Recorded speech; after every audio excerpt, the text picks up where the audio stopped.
વડોદરા શહેર crime બ્રાન્ચે Bapod police સ્ટેશનમાં નોંધાયેલ એનડીપીએસ ગુનામાં છેલ્લા 5 મહિનાથી ફરાર આરોપીને ઝડપી પાડ્યો છે। આરોપી Bharatbhai Gabbarbhai સોલંકીને new VIP road નટવરનગર નાકા પાસેથી ઝડપી લેવામાં આવ્યો। પોલીસ તપાસમાં સામે આવ્યું કે આરોપીએ આર્થિક લાભ માટે સગીર મારફતે ગાંજાનું વેચાણ કરાવ્યું હતું। આ કેસમાં અગાઉ 61.44 ગ્રામ ગાંજો અને અન્ય મુદ્દામાલ જપ્ત થયો હતો। આરોપી ગુનામાં નામ ખુલ્યા બાદથી નાસ્તો ફરતો હતો। ક્રાઇમ બ્રાન્ચે તેને પકડી વધુ તપાસ માટે બાપુદ પોલીસને સોંપ્યો છે। આરોપી સામે અગાઉ પણ ચોરી, મારામારી અને એનડીપીએસ સહિત કુલ 6 ગુનાઓ નોંધાયેલા છે।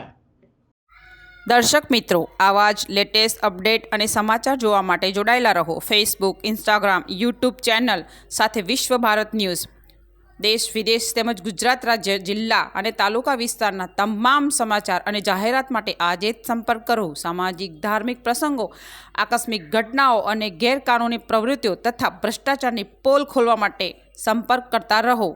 વિશ્વ ભારત ન્યૂઝ સંપર્ક કરવા વિનંતી 9978702276।